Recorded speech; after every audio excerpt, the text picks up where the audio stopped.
पहा व्यवस्थित लक्ष द्या इकडे. आता आपल्याला थर्मोडायनामिक्सची रिव्हिजन घ्यायची. आपण सुरुवातीपासून पाहू. पहा त्यांनी काय दिलेले आहे. बरं, या थर्मोडायनामिक्स मध्ये 3 लॉ आहेत. हा थर्मोडायनामिक्स म्हणजे कोणता? First law of thermodynamics, second, third, असे 3 लॉ ऑफ थर्मोडायनामिक्स. 3 लॉज आहेत बघा. पहिला लॉ काय? First law of thermodynamics. आणि हा लॉ कशावर आहे? हा लॉ म्हणजे काय? It is a law of conservation of energy. बरं, law of conservation of energy म्हणजे काय आपल्याला सगळ्याला माहिती आहे. त्याचे स्टेटमेंट आपल्याला सगळ्याला माहिती आहे की energy can neither be created not destroyed but it can be converted into one form into the another form. मी तुम्हाला एक्झाम्पल सांगितलं. आपण जेवण करतो, काय मिळते आपल्याला? केमिकल एनर्जी मिळते. आपण जेवढं जेवण केलेलं आहे बेटा तेवढं त्याचं कन्व्हर्जन कशात करतो? त्या केमिकल एनर्जीचं कन्व्हर्जन कायनेटिक एनर्जी मध्ये. बरोबर आहे. हा झाला तुमचा काय? Law of conservation of energy. हे स्टेटमेंट झालं तुमचं कोणतं? First law of thermodynamics. बरं, आपण क्रिएटही करू शकत नाही, डिस्ट्रॉय करू शकत नाही. म्हणजे total energy of system remains constant. Isolated system remains constant. ठीक आहे. आता याच्यामध्ये त्यांनी काय दिलेले थर्मोडायनामिक्स मध्ये पहा की एखादी सिस्टीम आहे आणि त्या सिस्टीम मध्ये एनर्जी मध्ये ट्रान्सफॉर्मेशन होते बघा. एक तर एनर्जी इव्हॉल्व होईल किंवा एनर्जी ऍब्झॉर्ब होईल किंवा energy in the form of heat जाईल किंवा energy in the form of heat absorb होईल. आपण त्याला एक्झोथर्मिक म्हणतो, एंडोथर्मिक म्हणतो. ठीक आहे. पण जेव्हा ही एनर्जी मध्ये ट्रान्सफॉर्मेशन होते बेटा, ट्रान्सफर होते एनर्जी मध्ये, तेव्हा काय होते? त्याच्या प्रॉपर्टीज मध्ये काही फरक पडते. Temperature, pressure, volume, number of moles या सगळ्या प्रॉपर्टीज मध्ये.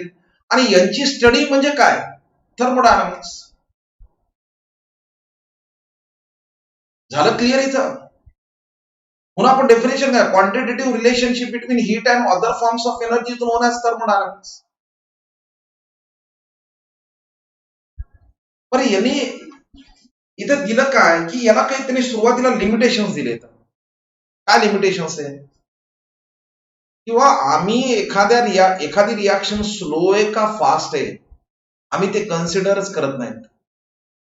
कोण कन्सिडर करते? केमिकल कायनेटिक्स येते. पुढे आपल्याला केमिकल कायनेटिक्स नावाचा टॉपिक आहे. म्हणजे या थर्मोडायनामिक्सचे लिमिटेशन्स काय आहे? याला काही मर्यादा आहे. काय limit? Speed of the reaction is not consider. Time factor is not consider. Only initial and final state is consider.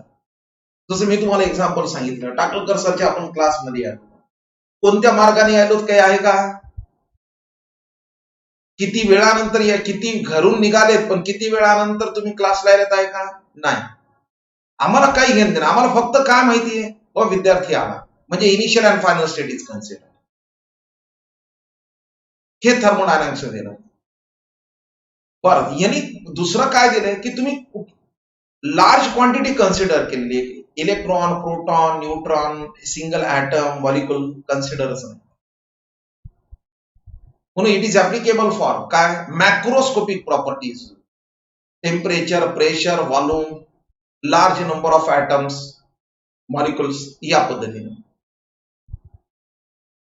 पण या थर्मोडायनामिक्स मध्ये काही काही टर्म येतात. कोणत्या टर्म आहेत? एक तर सिस्टीम आहे. सिस्टीम म्हणजे काय? It is a part of universe which is under thermodynamic study. मी एक प्रकारचा सिस्टीम आहे.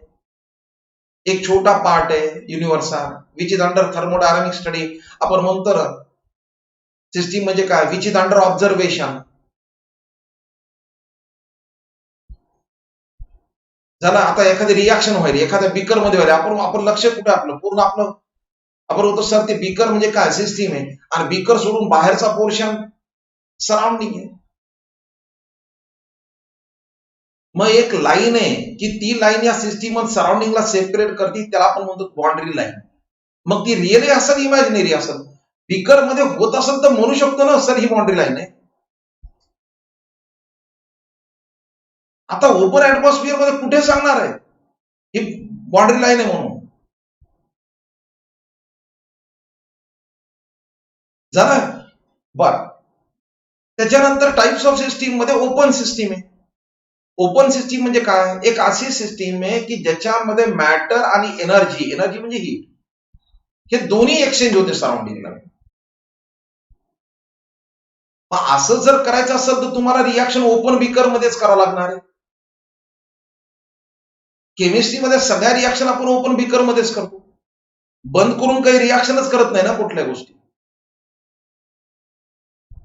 मग याचं सिंपल एक एक्झाम्पल मी तुम्हाला सांगितलं, किंवा प्लांट अॅनिमल याचं एक्झाम्पल साधं मी तुम्हाला सांगितलं. प्लांट्स एक्झाम्पल याचे मी तुम्हाला सांगितले की बाबा तो मॅटर, एक मॅटर घेते, एक देते. कोणता मॅटर घेते? CO2 ऍब्झॉर्ब करते, देते काय? O2. झाला एक्सचेंज. आणि फोटोसिंथेसिस प्रोसेस आहे. लाईट येणार आहे, एनर्जी येणार आहे, झालं इथं.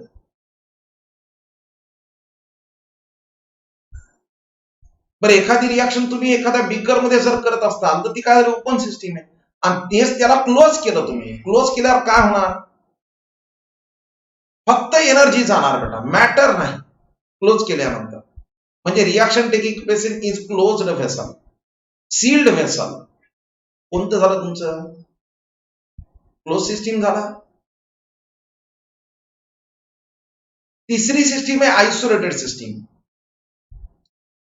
आता आयसोलेटेड सिस्टीम म्हणजे एक अशी सिस्टीम आहे की ज्याला आपल्याला जर रिॲक्शन कुठे करायचं तर तुम्हाला त्याला इन्सुलेशन करावं लागेल. इन्सुलेटेड व्हेसल घ्यावं लागेल. इन्सुलेशन केलेलं म्हणजे ज्याच्यामध्ये हीट बाहेर जात नाही आणि हीट मध्ये येत नाही. जसं एक्झाम्पल आपण देतो कॉमनली थर्मोफ्लास्कचं एक्झाम्पल, थर्मासचं एक्झाम्पल. पण या आयसोलेटेड सिस्टीम मध्ये, या आयसोलेटेड सिस्टीम मध्ये टेम्परेचर मध्ये फरक होते बरं. टेम्परेचर मध्ये फरक होते. मी तुम्हाला उदाहरणही सांगितलं. काय फरक होते पहा. कसा बदल होते याच्यामध्ये. ही आयसोलेटेड सिस्टीम आहे बेटा. हे बघा, याला इन्सुलेशन केलेलं आहे, इन्सुलेटेड. ठीक आहे. आणि मी तुम्हाला उदाहरण सांगितलं, किंवा समजा आपण याच्यामध्ये एक बीकर आहे, याच्यामध्ये आईस आहे बेटा, हे आईस, आणि इथं वॉटर आहे. चालेल. याचं टेम्परेचर कन्सिडर करा. इथं किती आहे? 25 डिग्री सेल्सिअस. बर, काय होणार याच्यामध्ये? थोड्या वेळानंतर या बर्फाचं पाणी होईल का नाही? फ्युजन झाले. आपल्याला माहिती फ्युजन एंडोथर्मिक आहे. म्हणजे याचा अर्थ काय झाला? यानं सराउंडिंग तर नाही हीट घेतली, त्यानं स्वतःचीच हीट वापरली बेटा. हे स्वतःचीच एनर्जी घेतली बेटा. झालं. स्वतःची एनर्जी घेऊन त्याने काम केलं. पण काय काम केलं? Energy in the form of काय केली त्याने? हीट मध्ये. इथल्या इथंच आहे. बरोबर आहे. मग याचं टेम्परेचर कमी झालं. किती झालं? समजा 22 डिग्री किंवा 20 डिग्री सेल्सिअस. बरोबर आहे. म्हणजे आयसोलेटेड सिस्टीम मध्ये जर एंडोथर्मिक प्रोसेस झाली तर टेम्परेचर काय होते? कमी होते. ठीक आहे. आता तेच असंच मी एक एक्झाम्पल घेतो बेटा. आणि याच्यामध्ये पूर्ण पावडा, याच्यामध्ये मी घेतला काय? न्यूट्रलायझेशन रिॲक्शन केली, HCl आणि NaOH घेतला. काय होणार आहे? आणि या ठिकाणी सगळीकडे पाणी आहे. चला, काय होणार आहे? इथं तेच टेम्परेचर 25 डिग्री सेल्सिअस. रिॲक्शन झाली. बरं, झाल्यानंतर काय आले? हीट चालली का बाहेर? नाही, इन्सुलेशन केलेलं आहे. मग सर, जर मध्ये एक्झोथर्मिक प्रोसेस झाली जर, तर काय होणार? याची हीट इथे येणार. इन्सुलेशन केलेलं आहे. मग काय होणार? याचं टेम्परेचर वाढणार. म्हणजे in isolated system, if endothermic process takes place, then energy of a system या temperature of a system decreases. पण एक्झोथर्मिक जर प्रोसेस झाली तर ही काय होणार आहे? तुमची वाढणार. क्लिअर झालं इथपर्यंत? एनी प्रॉब्लेम याच्या? ठीक आहे. बर, आता त्याच्यानंतर काय त्यांनी दिलेलं आहे? त्याच्यानंतर दिलेले इंटेन्सिव्ह आणि extensive properties. Intensive extensive properties मधला मी तुम्हाला फरक सांगितला. पहा, टेम्परेचर, त्याच्यानंतर आहे बॉइलिंग पॉइंट, त्याच्यानंतर आहे मेल्टिंग पॉइंट, बरोबर आहे का? त्याच्यानंतर आहे फ्रीजिंग पॉइंट, बरोबर आहे? त्याच्यानंतर आहे डेन्सिटी, है ना? त्याच्यानंतर मला वाटतं कॉन्सन्ट्रेशन, त्याच्यानंतर आहे प्रेशर. कोणतं प्रेशर? तर एक्सटर्नल प्रेशर. त्याच्यानंतर कोणतं आहे ते ईएमएफ ऑफ सेल. पुढे आहे इलेक्ट्रोकेमिस्ट्री. अरे पाणी घ्या ना, बॉईल कितीला होणार आहे? पाणी क्वांटिटी किती जरी घेतलं तरी ते बॉइलिंग 100लाच आहे ना. म्हणजे टेम्परेचर, बॉइलिंग पॉइंट किंवा मेल्टिंग पॉइंट हे काय, ते क्वांटिटीवर डिपेंड नाहीत. मग थर्मोडायनामिक्स काय सांगते की बाबा एक अशी प्रॉपर्टी आहे की जी क्वांटिटीवर डिपेंड नाहीये, त्याला नाव काय दिलं? Intensive property. बरं वॉल्यूम घेतलं, वॉल्यूम क्वांटिटीवर डिपेंड आहे ना. 1 लिटर 2 लिटर वॉल्यूम बदलत चाललंय, क्वांटिटीवर. मास क्वांटिटीवर डिपेंड आहे. झालं इथं. त्याच्यानंतर स्टेट फंक्शन, सॉरी, त्याच्यानंतर स्टेट ऑफ ए सिस्टीम आहे. आता स्टेट ऑफ ए सिस्टीम म्हणजे काय बेटा? का मी तुम्हाला उदाहरण सांगितलं. समजा महाराष्ट्र आहे आणि दुसरा एक कर्नाटकचा आहे, समोरून दोघ जण यायले. तर आपण काय म्हणतो, एक महाराष्ट्राचा आहे, एक कुठला आहे? कर्नाटकचा आहे, बरोबर आहे?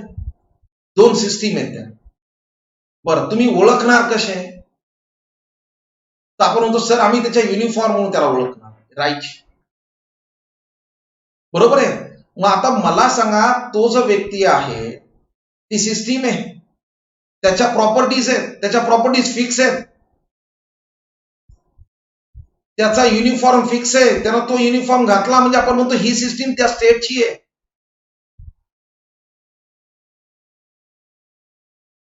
बरोबर आहे. मग तसं सांगितलं थर्मोडायनामिक्सनं, एखादी सिस्टीम आहे त्याच्या मॅक्रोस्कोपिक प्रॉपर्टीज फिक्स आहे. टेम्परेचर T1 आहे, प्रेशर P1 आहे, व्हॉल्यूम V1 आहे, नंबर ऑफ मोल्स N1 आहे, बरोबर आहे? आपण म्हणतो ही सिस्टीम त्या स्टेटची आहे. बरं याच्यापैकी एखादी जरी प्रॉपर्टी बदलली तर आपण म्हणतो system changes from one state to the another state. Clear आहे? पुन्हा आपण काय म्हणतो, state of a system is one whose macroscopic properties have definite values and which describe the system completely. If any one of its property changes, then system changes from one state to the another state. बर, त्याच्यानंतर state function, state variable, हे पुढे आपल्याला भरपूर वेळेस येते, बरोबर आहे की नाही? आता स्टेट फंक्शन, स्टेट व्हेरिएबल काय बेटा? की सर फॉर एक्झाम्पल इथं घ्या, एनर्जी घ्या, त्याच्यानंतर व्हॉल्यूम घ्या, त्याच्यानंतर एन्थाल्पी घ्या, एंट्रॉपी घ्या, गिब्स एनर्जी घ्या, हे सगळे काय तर स्टेट फंक्शन्स आहेत. म्हणजे थर्मोडायनामिक्सनं काय सांगितलं, यांची ऍब्सोल्यूट व्हॅल्यू कॅल्क्युलेट करता येत नाही. चेंज कॅल्क्युलेट करता येतो. चेंज कशाने रिप्रेझेंट करता येतो? डेल्टानं. स्मॉल चेंज डी न रिप्रेझेंट करतो, लार्ज चेंज डेल्टानं रिप्रेझेंट. बरोबर आहे? मग हे काय? हे सगळे state function whose value depends upon initial and final state but not on the way और path in which it is carried out. हे तुम्हाला उदाहरण सांगितलं. तुम्ही माझ्या ट्युशनला कसे आले याच्याशी घेणं देत नाही, कोणत्या मार्गाने आले त्याच्याशी घेणं देत नाही. मला काय पाहिजे? फक्त इनिशियल अँड काय पाहिजे? फायनल स्टेट पाहिजे. आलं? म्हणून या सगळे स्टेट फंक्शन्स आहेत. स्टेट फंक्शन लक्षात ठेवा ज्याची ऍब्सोल्यूट व्हॅल्यूज कॅल्क्युलेट करता येत नाही. ठीक आहे. आता त्याच्यानंतर आलं थर्मोडायनामिक इक्विलिब्रियम. एखादी इक्विलिब्रियम आपल्याला माहिती आहे ना, एखादी सिस्टीम जेव्हा इक्विलिब्रियम मध्ये असते तेव्हा आपण काय म्हणतो सर, इंटरनल प्रेशर आणि एक्सटर्नल प्रेशर हे कॉन्स्टंट राहते, सेम आहे इक्विलिब्रियम मध्ये. मग थर्मोडायनामिक इक्विलिब्रियम म्हणजे काय? आपण एखादी सिस्टीम थर्मोडायनामिक इक्विलिब्रियम मध्ये आहे असं कधी म्हणतो? जेव्हा त्याच्या temperature, volume, number of moles याच्यामध्ये कुठेही चेंजेस होत नाही विथ रिस्पेक्ट टू टाइम, तेव्हा आपण म्हणतो सिस्टीम काय थर्मोडायनामिक झालं इथं. त्याच्यानंतर आहे, आता त्याच्यानंतर येतो मी फर्स्ट लॉ ऑफ थर्मोडायनामिक्स मध्ये सुरू झाला इथं मॅथमॅटिकल फॉर्म. आता फर्स्ट लॉ ऑफ थर्मोडायनामिक्स सांगते काय, मॅथमॅटिकल काय दिलेलं आहे की delta U is equal to Q plus W. U म्हणजे इंटरनल एनर्जी, यू न रिप्रेझेंट करा, ई न करा, काही प्रॉब्लेम नाही. ठीक आहे. आता या फर्स्ट लॉ ऑफ थर्मोडायनामिक्स फार सुंदर सांगितलंय. काय सांगितलंय की जर एखाद्या सिस्टीमनं हीट ऍब्झॉर्ब केली, पहा इथं मी मला हे सांगतो सुद्धा, इथं पहा मला, समजा याच्यामध्ये गॅस घेतला बेटा, आयडियल गॅस घेतला आणि या सिस्टीमनं जर हीट ऍब्झॉर्ब केली, काय सांगते पहा, तर हीट जी ऍब्झॉर्ब केलेली आहे ही पहिले ऍब्झॉर्ब झाल्यानंतर काय होणार, मधलं गॅसियस मॉलिक्यूल मधलं कोलिजन वाढणार, मधली इंटरनल एनर्जी वाढणार, डेल्टा यू वाढणार, मधलं टेम्परेचर वाढणार, वाढल्यानंतर मग हे पिस्टन, मग हे सिस्टीम काम करायला लागल आणि मग वर जायला सुरुवात केली. म्हणजे थर्मोडायनामिक्सनं काय सांगितलं, जर एखाद्या सिस्टीमनं हीट ऍब्झॉर्ब केली तर ती दोन पर्पजला कामाला येते, बरोबर आहे. एक to increase its internal energy and remaining form of heat is used to do the work. First law of thermodynamics.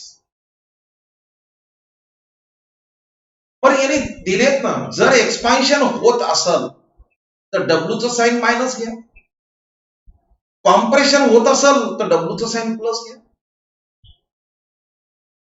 Expansion मध्ये V2 ग्रेटर दॅन V1 आहे, कॉम्प्रेशन मध्ये V1 ग्रेटर दॅन V2 आहे. झालं. आता पहा मी याला वेगवेगळ्या प्रोसेस घेतो.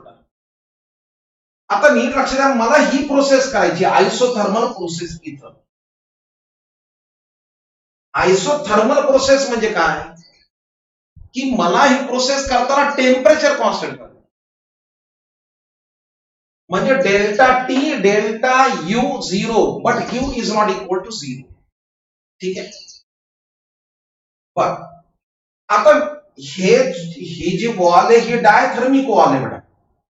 डायथर्मिक वॉल म्हणजे काय, हीट मध्ये पण येईल, हीट बाहेर पण जाईल, डायथर्मिक वॉल आहे.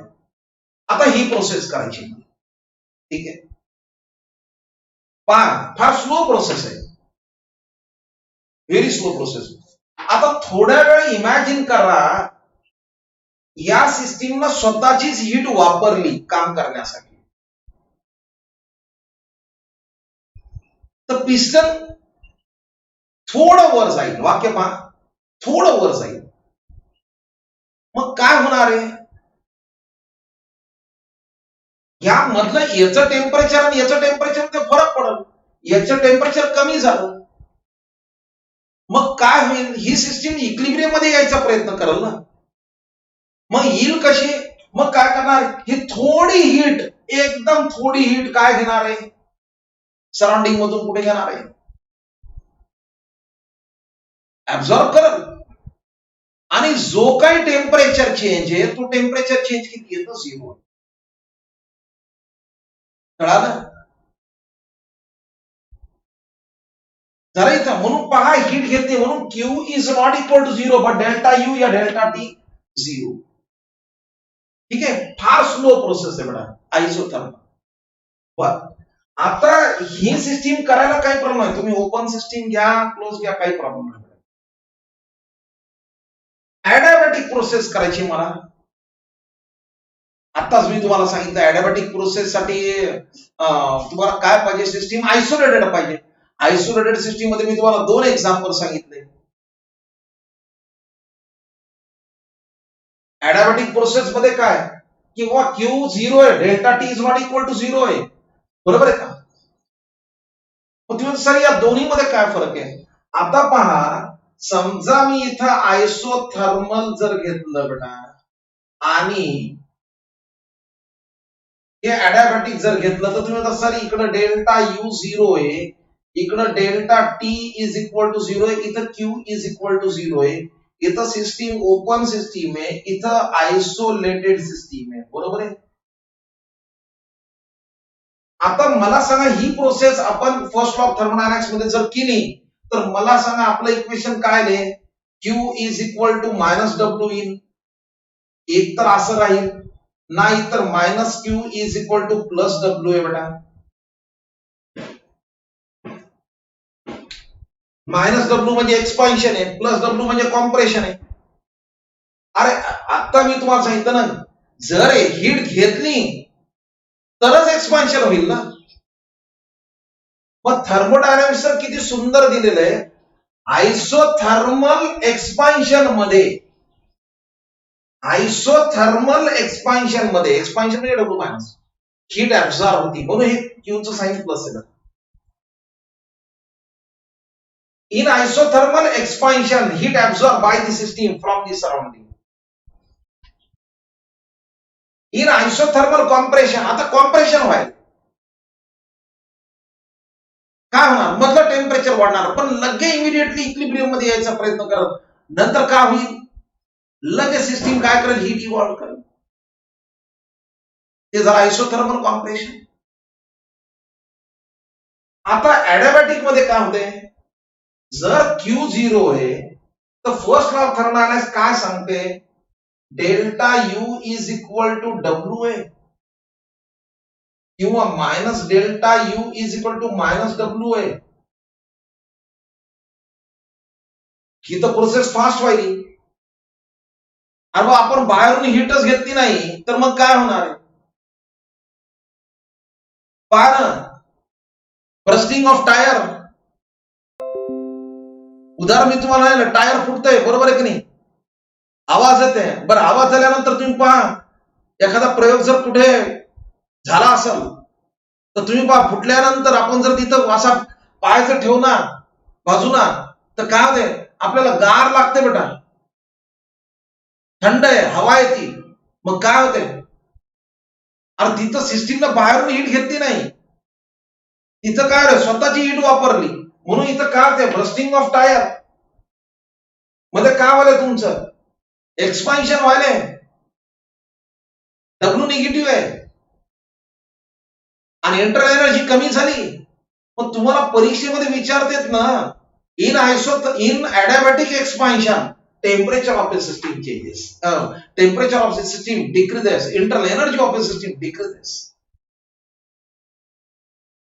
In adiabatic compression, internal energy of the system increases, temperature of the system increases. झालं ना रे, काय येणार, दुसरं काही येणार नाही परीक्षा. बरं अजून हे दोन झाल्यानंतर आता मला सांगा, आयसोबेरिक प्रोसेस मध्ये तर प्रेशर कॉन्स्टंट आहे. कोणतं प्रेशर, एक्सटर्नल प्रेशर. मग मला सांगा, हे आपण एवढ्या फुटाने जे करायलो, केमिस्ट्री मध्ये सुद्धा ऍड कॉन्स्टंट प्रेशरला होते ना रे. मग मी याला असं लिहिलं तर चालते ना, क्यूच्या ऐवजी जर मी QP is equal to delta U minus W लिहिलं तरी चालते, काही फरक पडत नाही. हे ते तुमचं आयसोबेरिक प्रोसेस मध्ये.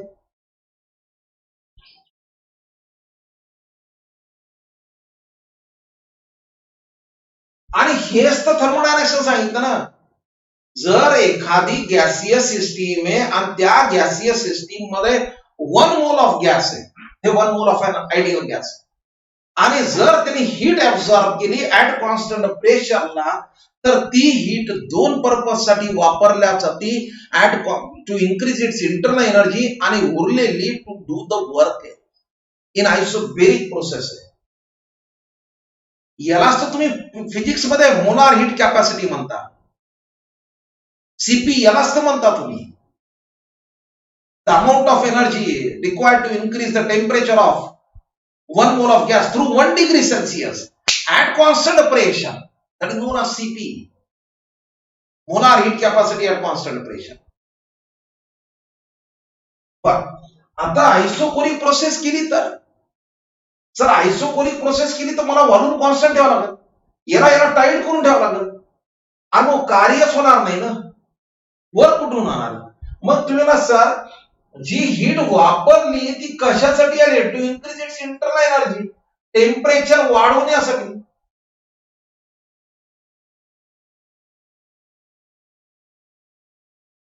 अरे इथं तर दोन पर्पज साठी यायला, इथं एका पर्पज साठी यायला. इथं आपण फिजिक्स मध्ये काय म्हणतो किंवा आपल्या केमिस्ट्रीमध्ये molar heat capacity at constant volume. The amount of heat energy required to increase the temperature of 1 mole of gas through 1 degree Celsius at constant volume is known as Cp. Molar heat capacity at constant volume. आपण म्हणतो why Cp is greater than Cv. अरे कशामुळे, इथं दोन purpose साठी वापरल्या चालले, इथं एका पर्पज साठी वापरला चालले, म्हणून Cp ग्रेटर दॅन Cv.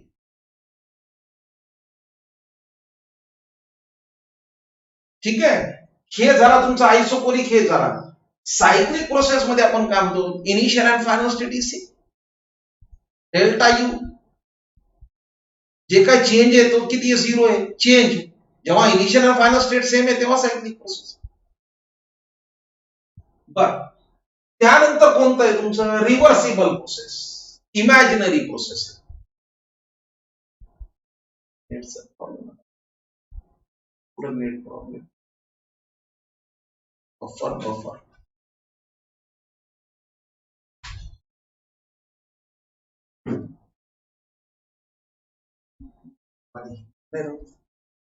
दोन मिनिट.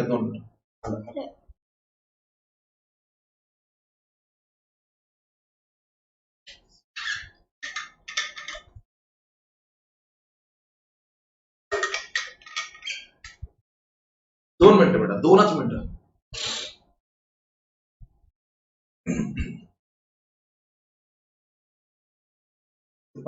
चलो ओके, स्टार्ट झाला.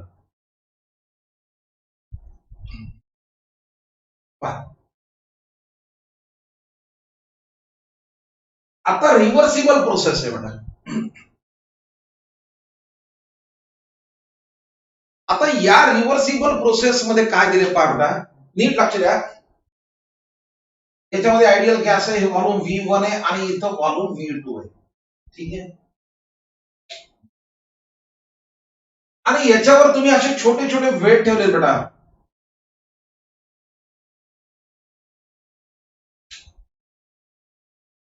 ठीक आहे, आता रिव्हर्सिबल प्रोसेस काय सांगते पाहता. मला सांगा, मला V1 पासून V2 पर्यंत जायचं. मी हे छोटे वेट आहेत, 1 ग्रॅमचे असो 2 ग्रॅमचे असो, मी एक एक काढून बेटा. म्हणजे इथून इथपर्यंत जाण्यासाठी भरपूर वेळ लागायला. बरं, मी 1 ग्रॅम काढला बेटा वेट, परत सिस्टीम इक्विलिब्रियम मध्ये येणार, internal pressure external pressure same येणार, परत 1 ग्रॅम काढणार, परत इंटरनल एक्सटर्नल प्रेशर सेम येणार. फार स्लो प्रोसेस आहे. आपल्याला दिसायला ते पिस्टन जे ते एकाच ठिकाणी दिसते बेटा, इतकी स्लो प्रोसेस आहे. मग ते सर मला इथून इथपर्यंत जाण्यासाठी भरपूर वेळ लागला, आणि प्रत्येक स्टेप मध्ये सिस्टीम इक्विलिब्रियम मध्ये.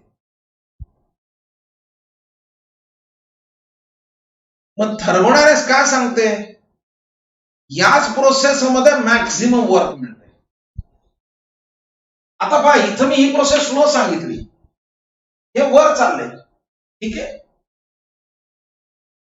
बरोबर आहे, इक्विलिब्रियम यायचा प्रयत्न करत वर चालले म्हणजे काय ना, सिस्टीम थोडी हीट घेणार. झालं क्लिअर, हे झालं रिव्हर्सिबल प्रोसेस. आता मला सांगा, समजा इथून इथपर्यंत आपण एका स्टेप मध्ये जर गेलो फास्ट, इथं 1 किलोचं वेट ठेवलं, मी काढलं बेटा, तर एकदम फास्टली आपण कुठे जातो, V1 पासून कुठे जातो V2, एका स्टेप मध्ये गेलो बेटा. ही झाली इरिव्हर्सिबल प्रोसेस, ही झाली रिअल प्रोसेस. म्हणजे ही इमॅजिनरी प्रोसेस आहे.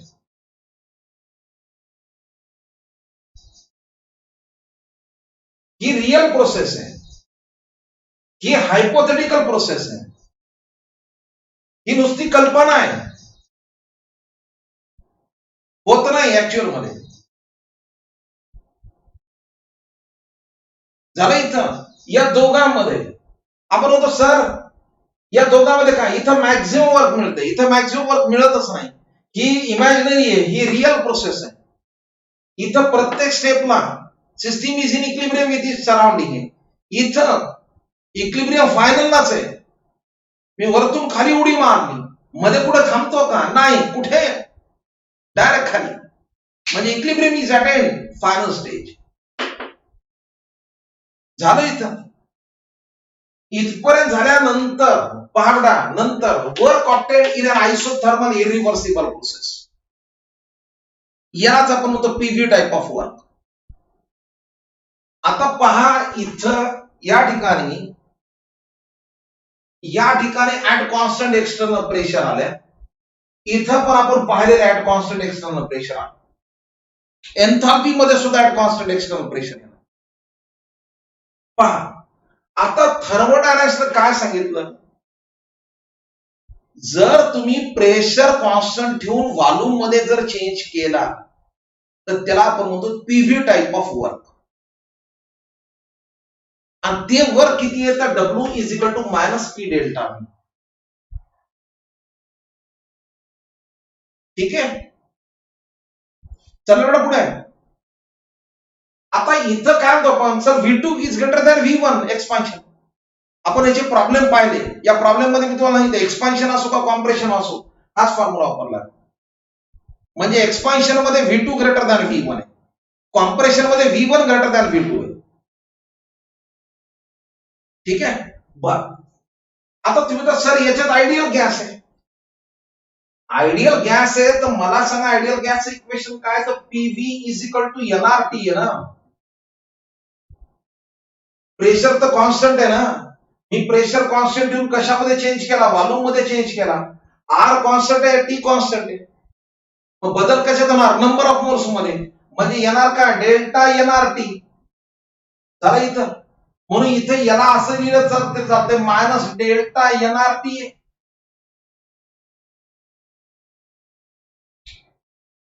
बरोबर आहे. बर, आता तुम्ही मला सांगा बेटा, याच्यामध्ये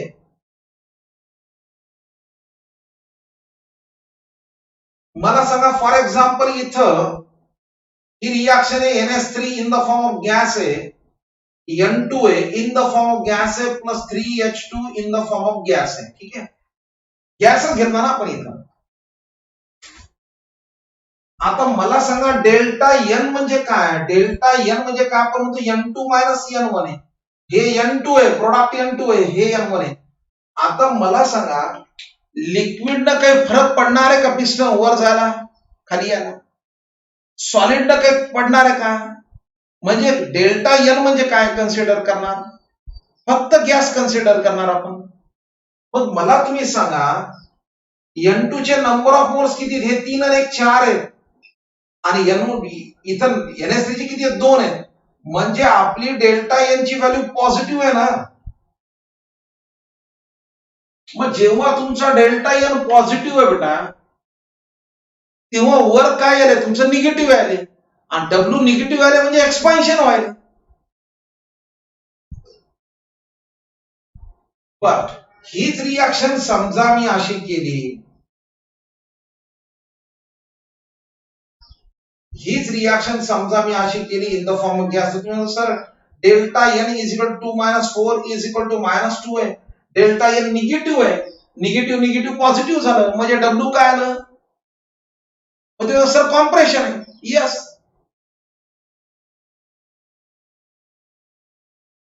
क्लिअर आहे. त्याच्यानंतर आता हे झाल्यानंतर आपण एक डेरिव्हेशन काढलं बेटा, कोणतं, मॅक्झिमम वर्कचं. काय, आयसोथर्मल आणि रिव्हर्सिबल प्रोसेस असेल तर हे इक्वेशन आहे, हे 2.303 चं, बरोबर आहे. क्लिअर आहे. मग आता मलाच तुम्ही सांगा, हे मॅक्झिमम वर्क ना आपल्याला, हे जे वर्क मिळतं हे मॅक्झिमम वर्क आहे, हे पीव्ही टाइप ऑफ वर्क ना एवढे मिळते, बरोबर आहे. आता मला सांगा, समजा इथं कन्सिडर करा ही आयसोलेटेड सिस्टीम आहे, थोड्या वेळ चला, ठीक आहे, ही आयसोलेटेड सिस्टीम आहे, ठीक आहे. याला मी इथं एक कॉक बसवलं बेटा आणि याच्यामध्ये गॅस घेतला, चला काय होणार आहे? हीट मध्ये जाणार आहे, हीट बाहेर येणार आहे? नाही, आयसोलेटेड सिस्टीम आहे. आणि तुम्ही हे काढून टाकलं बेटा, काढल्यावर काय ना सर, गॅस एक्सपांड व्हायला, यस. अरे क्यू 0, म्हणजे असे एक्सपान्शन आपण काय दिलंय, such type of expansion is known as free expansion. म्हणजे इथं डब्ल्यू किती येणार आहे? 0 येणार आहे ना, व्हॅक्यूम मध्ये प्रोसेस आहे ना, म्हणून डब्ल्यू इज इक्वल टू काय आलंय? 0 आलंय. हे म्हणजे आपल्याला वर्क वेगवेगळे मिळाले बेटा. तुम्ही जर या मार्गाने गेले तर वर्क 0 मिळाले, या मार्गाने गेले तर वर्क इतकं आहे, या मार्गाने गेले तर वर्क एवढं आहे.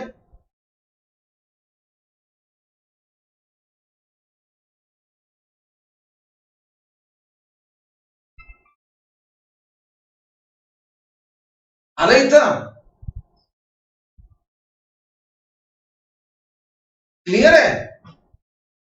अरे मग वर्क हे काय आहे? पाथ फंक्शन आहे ना. तुम्ही कोणता पाथ न गेले? सर मी आयसोथर्मल इरिव्हर्सिबल न गेलो, या मार्गाने गेलो, W is equal to minus P delta.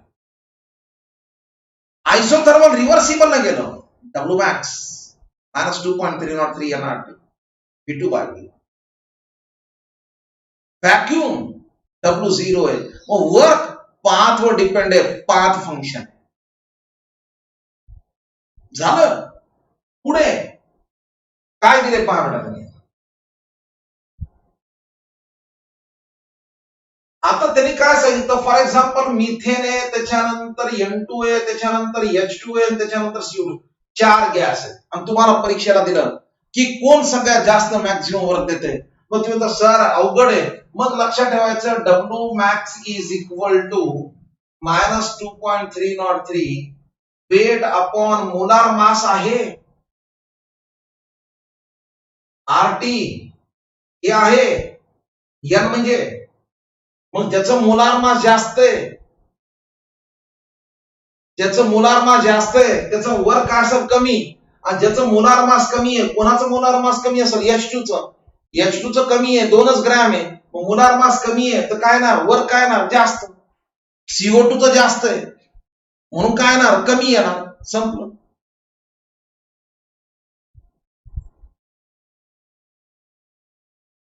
झालं. बर, पुढे पण अजून इंटरेस्टिंग दिलंय.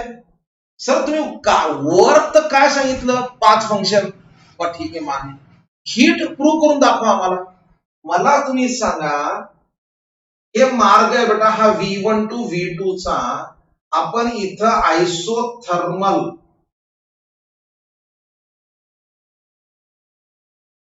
आयसोथर्मल प्रोसेस जर वापरली तर मला सांगा, आयसोथर्मल प्रोसेस मध्ये काय ते Q is not equal to 0 आहे. चला मी दुसरा पाथ घेतो, या पाथने इथे येतो, इथे येतो ऍडियाबॅटिक. ऍडियाबॅटिक ने Q इज इक्वल टू 0 आहे. या पाथनं आलो, ऍडियाबॅटिक कंडिशन अप्लाय केली, सर Q 0 आहे. या पाथनं आलो, आयसोथर्मल कंडिशन मध्ये Q नॉट इक्वल टू. याचा अर्थ काय? अरे तुमचा Q पाथवर डिपेंड आहे ना. झालं. बरं एवढं झाल्यानंतर आपण येतो केमिस्ट्रीमध्ये. अरे केमिस्ट्रीमध्ये 2 प्रोसेस होतात ना, एक तर हीट इव्हॉल्व होती, नाही तर ऍब्सॉर्ब होती. पण रिप्रेझेंट तर करावं लागेल ना कुठल्या एखाद्या फंक्शन ना मला. मग नवीन टर्म इंट्रोड्यूस केली, एन्थाल्पी नावाची टर्म इंट्रोड्यूस केली. एन्थाल्पी म्हणजे काय पहा बेटा, H ने इंट्रोड्यूस केली. H is equal to U plus PV ही टर्म अप्लाय. बर, ही केल्यानंतर काय?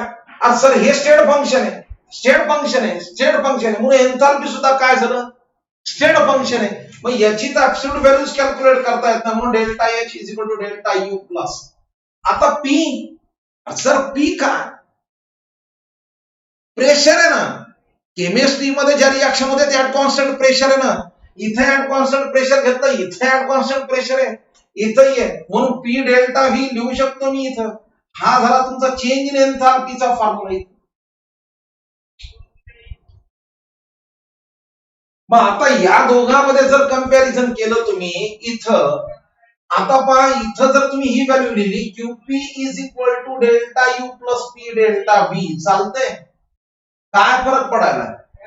आता मला सांगा, ही आयसोबेरिक प्रोसेस आहे, ऍट कॉन्स्टंट प्रेशर आहे, इथे पीव्ही टाइप ऑफ वर्क आहे, प्रेशर कॉन्स्टंट आहे, W is equal to minus P delta V आहे. ही व्हॅल्यू याच्यात पुटअप केली तर हे इक्वेशन यायला, इथे ऍट कॉन्स्टंट प्रेशर आहे, इथे ऍट कॉन्स्टंट प्रेशर आहे, इथं पण ऍट कॉन्स्टंट प्रेशर आहे.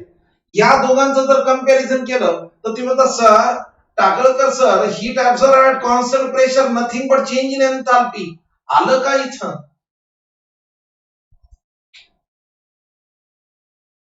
क्लिअर झाला इथं? बरोबर आहे. बर, आपण पाहिलंय पी डेल्टा व्हीला डेल्टा एनआरटी लिहिलेलं, तर मग काय ना delta H is equal to delta U plus delta NRT, चालते की?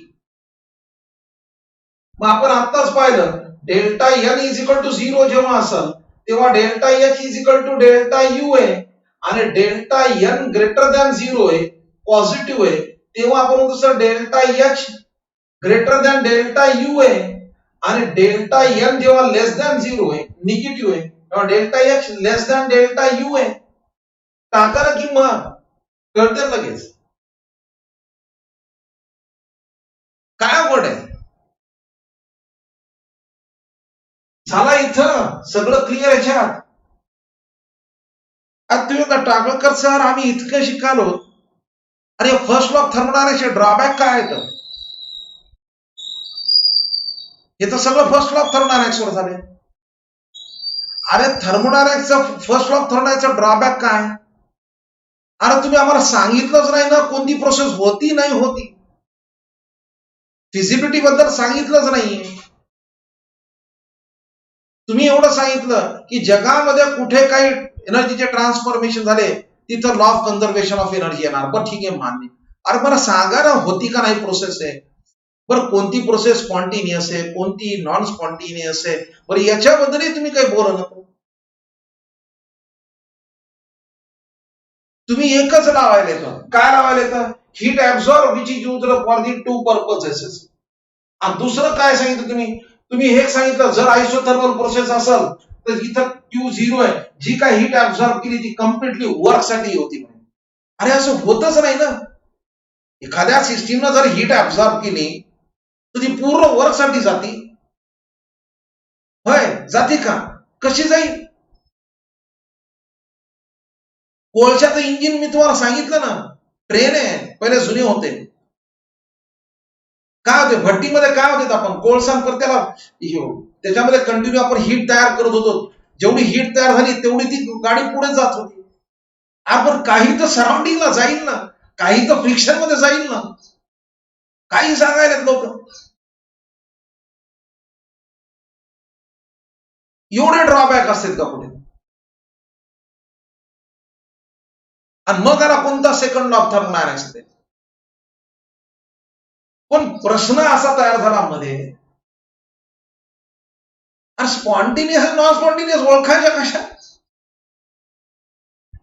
कोणता तर क्रायटेरिया अप्लाय करावा लागेल ना, की या क्रायटेरियावरून ही स्पॉन्टिनियस आणि नॉन स्पॉन्टिनियस प्रोसेस सांगावं लागेल ना.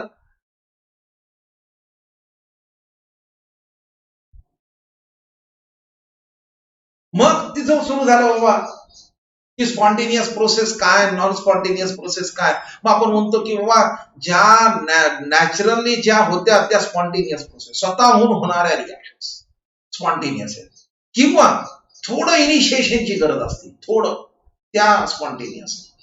बर, उदाहरण भरपूर पाहिले. मीठ पाण्यामध्ये टाकायलो, न्यूट्रलायझेशन रिॲक्शन स्पॉन्टिनियस आहे. Carbon combines with oxygen neutralisation reaction येतं. आपण जाळायलो मिथेनला, ती स्पॉन्टिनियस प्रोसेस आहे. डिकम्पोजिशन आहे, कॅल्शियम कार्बोनेट स्पॉन्टिनियस आहे. डिकम्पोजिशन ऑफ N2O5 आहे, ते पण स्पॉन्टिनियस प्रोसेस, थोडं इनिशिएशनची गरज आहे. त्याच्यानंतर पाणी तयार झाले, ते इलेक्ट्रिक स्पार्क देऊन, तरी ही स्पॉन्टिनियस प्रोसेस आहे. ठीक आहे. नॉन स्पॉन्टेनियस, एक्सटर्नल एजन्सीच्या साहाय्याने होते, स्वतःहून होणारा रिॲक्शन. जमिनीमध्ये गेलेलं पाणी वर आणायचं असेल तर नॉन स्पॉन्टेनियस इलेक्ट्रिसिटी. फ्रीजर आपण चालू केलं, रेफ्रिजरेटर आपण जर चालू केलं तर काय होणार आहे? तेच होणार आहे ना, flow of heat from cold body to hot body also. अरे पण ओळखायचं कसं, स्पॉन्टेनियस आहे का नॉन स्पॉन्टेनियस आहे ते माहित नाही ना. मग 3 क्रायटेरिया आले. अरे तुम्ही डेल्टा एच वरून स्पॉन्टेनियस ओळखा, तुम्ही एंट्रॉपी वरून स्पॉन्टेनियस ओळखा, तुम्ही गिव्स फ्री एनर्जी वरून स्पॉन्टेनियस ओळखा. मग इथं सुरुवात झाली. जर कुठे जगामध्ये जर कुठे एखाद्या सिस्टीमची एनर्जी कमी होत असेल तर स्पॉन्टेनियस आहे बाबा. सिस्टीमची एनर्जी कमी व्हायली म्हणजे काय आलं? एक्झोथर्मिक प्रोसेस आहे. म्हणजे काय? डेल्टा एच निगेटिव्ह आहे. म्हणजे आपण असं सांगतो तर किंवा एक्झोथर्मिक प्रोसेस होत असेल तर स्पॉन्टेनियस आहे, बिंदास बोल.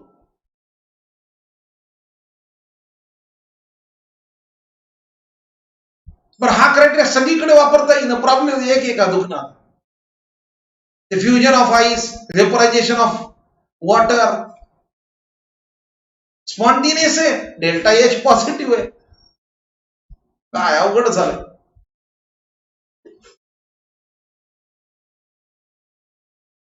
बरं, expansion of gas in vacuum, sir Q 0 आहे पण स्पॉन्टेनियस आहे, डेल्टा एच 0 आहे ना. अरे तुम्ही पाण्यामध्ये शाई टाका ना, डेल्टा एच किती आहे? 0 आहे, स्पॉन्टेनियस आहे.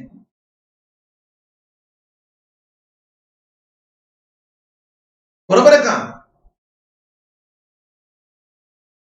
म्हणजे याचा अर्थ त्यांनी काय सांगितला? हा क्रायटेरिया इथं अप्लाय होत नाही स्पॉन्टेनिटीसाठी.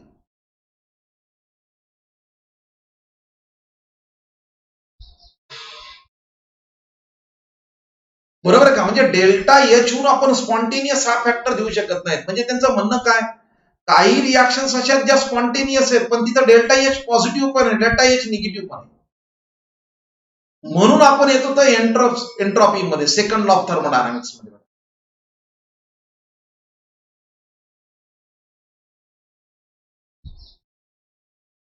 आणि second law of thermodynamics entropy काय सांगते?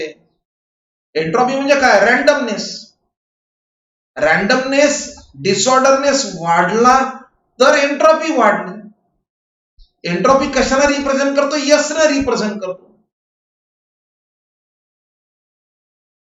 मग जर ओपन सिस्टीम जर असल तेव्हा थर्मोडायनामिक्सनं काय सांगितलं की delta S total, delta S universe is equal to entropy of a system plus entropy of a surrounding consider करा. आणि जर ही डेल्टा एस टोटल जर ग्रेटर दॅन 0 असेल तर स्पॉन्टेनियस, लेस दॅन 0 असेल तर नॉन स्पॉन्टेनियस, इक्वल टू असेल डेल्टा इज इक्वल टू 0 असेल तर रिॲक्शन इज इन इक्विलिब्रियम आहे, म्हणजे ना स्पॉन्टेनियस आहे ना नॉन स्पॉन्टेनियस. एंट्रॉपी मधला चेंज तिथं 0. आणि त्याच्यानंतर या दोघांचं कॉम्बिनेशन करून मग गिब्सने इक्वेशन दिलेलं आहे. Gibbs energy current delta G is equal to delta H minus T delta S. याच्यामध्ये आपण नंतर कंडिशन ठेवलेल्या आहेत. आणि मग तिथं आपण दिलेलं आहे डेल्टा जी जर निगेटिव्ह असेल तर स्पॉन्टेनियस, डेल्टा जी पॉझिटिव्ह असेल तर नॉन स्पॉन्टेनियस, डेल्टा जी 0 आहे रिॲक्शन इज इन इक्विलिब्रियम.